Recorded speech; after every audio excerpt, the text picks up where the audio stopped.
গতকালকে যখন সাংবাদিক বৈঠক করছেন ডোনাল্ড ট্রাম্প তখনই স্পষ্ট ছিল।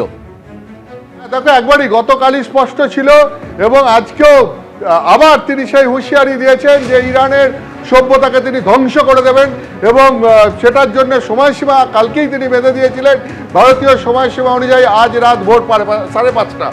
তো এখন সেটাই দেখার কি হয়, যেটা বিশেষজ্ঞরা বলছেন যে ট্রাম্প যেটা চাইছেন যে ইরানে এখন যারা ক্ষমতায় রয়েছেন, অর্থাৎ সেই 79-এর পর যখন আয়াতুল্লাহ খামেনি ক্ষমতায় আসেন, তারপরে খামেনি ক্ষমতায় আসেন, তারপর এখন মোস্তফা খামেনি কিছুদিন আগে মারা যাওয়ার পর যার শাসনে এখন রয়েছে পুরো ইরান, যে নিজেও এই মুহূর্তে কোমায় চলে গেছে বলে মনে করা হচ্ছে, সন্দেহ করা হচ্ছে, সেই তাদেরকে সরিয়ে সেই পুরনো শাহ পরিবারের মোহাম্মদ রেজা পাহলভিকে তাকে ক্ষমতায় আনতে চাইছে।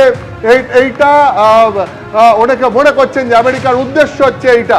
তো এই সব মিলিয়ে পরিস্থিতি রীতিমতো টেনশন, আবার মানে রীতিমতো একটা পরিস্থিতি টেনশন তৈরি করেছে, সেটা বলাই যায় পশ্চিম এশিয়ায়। আর শেষ তোমাকে বলবো যে হরমুজ প্রণালী খোলা হবে কি না তা নিয়ে ইতিমধ্যে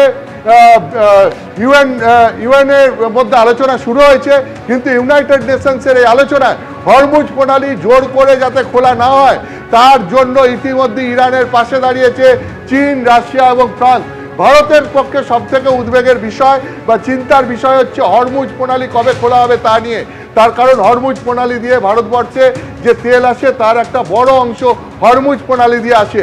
ফলে একদিকে যুদ্ধের টেনশন, অন্যদিকে হরমুজ প্রণালী দিনের পর দিন বন্ধ থাকা, এটা ভারতীয়দের কাছে রীতিমতো চিন্তার এবং ভারতবর্ষের কাছে সব থেকে বেশি চিন্তার হরমুজ প্রণালী না খোলা।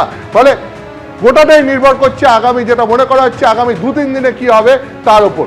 ধন্যবাদ অতনু।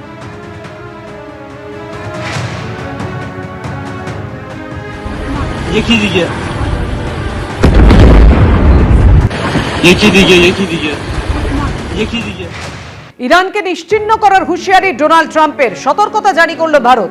ইরানে থাকা ভারতীয়দের জন্য নির্দেশিকা জারি ভারতের, যে যেখানে আছেন 48 ঘন্টা সেখানেই থাকুন। বার্তা ভারতীয় দূতাবাসের। বিদ্যুৎ কেন্দ্র, সেনা পরিকাঠামোর কাছাকাছি যাওয়া এড়িয়ে চলতে হবে। বহুতলের উঁচু তলায় থাকবেন না, ঘরের মধ্যে থাকার চেষ্টা করুন। হাইওয়ে এড়িয়ে চলুন। ইরানের ভারতীয়দের জন্য বার্তা ভারতীয় দূতাবাসের। এবিপি আনন্দ, এগিয়ে থাকে, এগিয়ে রাখে।